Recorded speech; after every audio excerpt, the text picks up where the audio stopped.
Mister ladies viewers அனைவருக்கும் வணக்கம். நான் டாக்டர் நித்யா, சித்தா பிசிஷியன். ஒரு சிலர் முக்கியமா காலையில எந்திரிச்ச உடனே ஒரு தலை சுத்தல் இருந்துகிட்டே இருக்குங்க, வாய் கசப்பு இருக்கு, வாந்தி வர மாதிரி இருக்கு அப்படின்னு சொல்லுவாங்க.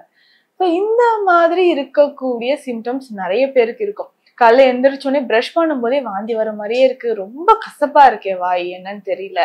சரி, உணவு ஏதாவது காலைல பிரேக்ஃபாஸ்ட் சாப்பிடலான்னு பார்த்தா வயிறு ரொம்ப உப்புசமா இருக்கு, சாப்பிட்ட உடனே வயிற்றுல இருந்து எதிர்த்துட்டு வர மாதிரியே இருக்கு, சரியாவே எனக்கு டைஜஷன் ஆகல, ஸோ ப்ராப்பர் டைஜஷன் அப்படின்றதே எனக்கு இல்லாம இருக்கு அப்படின்னு சொல்லுவாங்க. ஸோ இந்த மாதிரி இருக்கக்கூடிய சமயங்கள்ல இது என்னவா இருக்கும்? ஸோ ஒரு சிலருக்கு வந்து பார்த்தோம்னா இந்த வாய் கசப்பு, வயிறு எரிச்சல், ஸோ குமட்டல் மாதிரியான ஒரு உணர்வு, இதோட வயிறு எரிச்சலோட சேர்ந்து தலைவலி வர மாதிரி, உடல் சோர்வு இருக்கிற மாதிரி நிறைய பேர் இருப்பாங்க. இந்த மாதிரி இருக்கு அப்படின்னா நம்ம உடல்ல பித்தம் அதிகரிச்சிருக்கு அப்படின்னு நம்ம தெரிஞ்சுக்கலாம். ஸோ அவங்க வந்து LFT அப்படின்னு சொல்லக்கூடிய லிவர் ஃபங்க்ஷன் டெஸ்ட் எடுத்து பார்க்கும்போது நமக்கு நிறைய டிஃப்ரென்ஸ் தெரியும். ஸோ அப்போ இருக்கக்கூடிய லிவர்ல இருக்கக்கூடிய என்சைம்ஸ், ஸோ முக்கியமாக வந்து பார்த்தோம்னா பைல், இந்த பைல் சால்ட், பைல் பிக்மெண்ட்ஸோட லெவல், அதுக்கப்புறம் நம்ம லிவர்ல செக்ரீட் ஆகக்கூடிய நிறைய என்சைம்ஸ், முக்கியமா பார்த்தோம்னா பைல் சால்ட்ஸ், பைல் பிக்மெண்ட்ஸ், இதனோட லெவல் எவ்வளவு இருக்குன்னு பார்க்கணும்.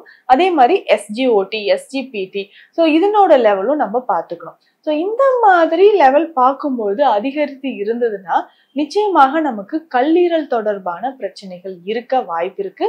இது சித்த மருத்துவத்துல அப்படியே நம்ம பித்தம் அப்படின்னு சொல்றோம். ஸோ 3 தோடங்கள்ல பித்தம் அதிகரித்தால் பாதிக்கப்படக்கூடிய ஒரு உறுப்புன்னு பார்த்தோம்னா கல்லீரல், லிவர். அப்போ லிவர் நமக்கு பாதிப்பு ஆச்சுன்னா உடல் முழுவதுமே இருக்கக்கூடிய உறுப்புகள்ல பாதிப்பு ஏற்படும். அதே மாதிரி இப்ப நான் சொன்ன சிம்டம்ஸ் எல்லாமே தெரிய ஆரம்பிக்கும்.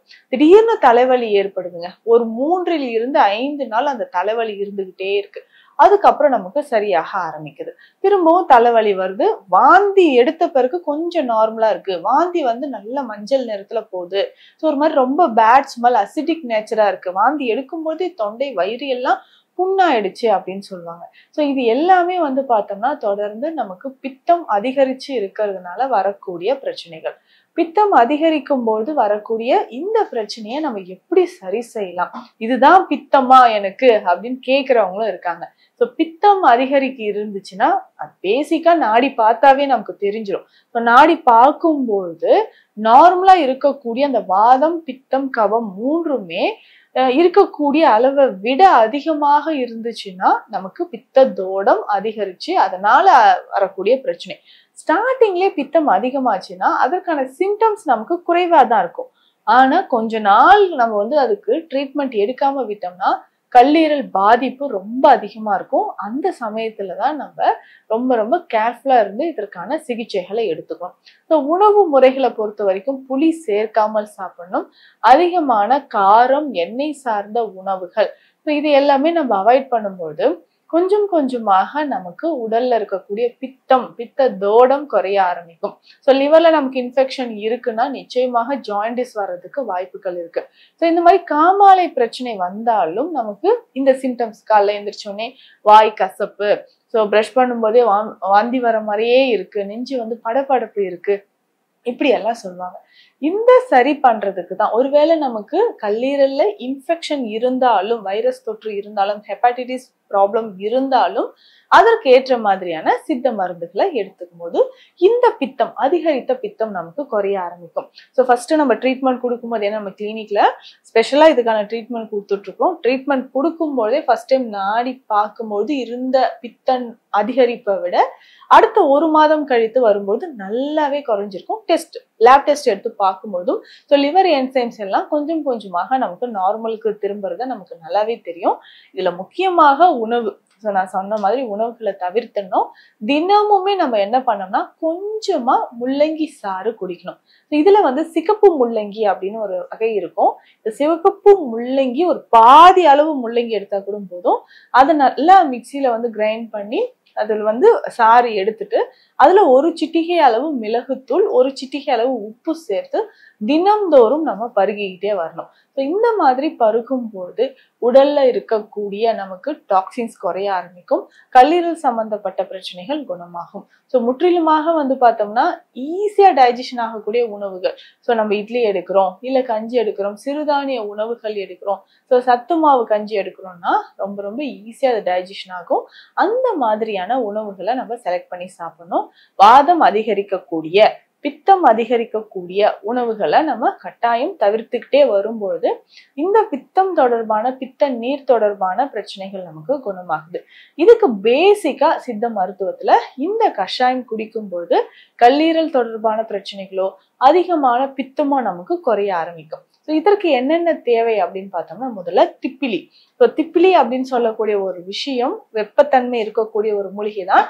ஆனா இது நமக்கு வைரஸ் தொற்று இருந்தா அதை சரி செய்யறதுக்கு பயன்படுது. இதனோட வந்து பார்த்தோம்னா பற்படாகம், நிலவேம்பு இந்த மூலிகைகளும் இதுல சேருது. அதுக்கப்புறம் அதிமதுரம், ஆதொண்டை, கோஷ்டம் இந்த மூலிகைகள் இதுல சேருது.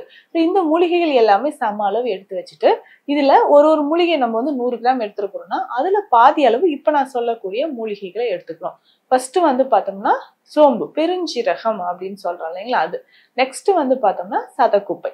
இந்த 2 மூலிகையும் பாதி அளவு எடுத்து இதனோட சேர்த்து கஷாயமாக குடிக்கும்பொழுது, இப்போ கஷாயம் அப்படின்னு சொன்னாலே ஒரு ஸ்பூன் ஃபுல்லா நம்ம வந்து இந்த பொடியை எடுத்துட்டு 3 கிளாஸ் தண்ணீர்ல நல்லா பாயில் பண்ணிட்டு அரை கிளாஸா வந்ததுக்கு அப்புறம் இல்ல 3/4 கிளாஸா வந்ததுக்கு அப்புறம் இதை குடிச்சுக்கிட்டே வரும்போது கல்லீரல் சம்பந்தப்பட்ட பிரச்சனைகள் நமக்கு கொஞ்சம் கொஞ்சமாக குணமாக ஆரம்பிக்குது.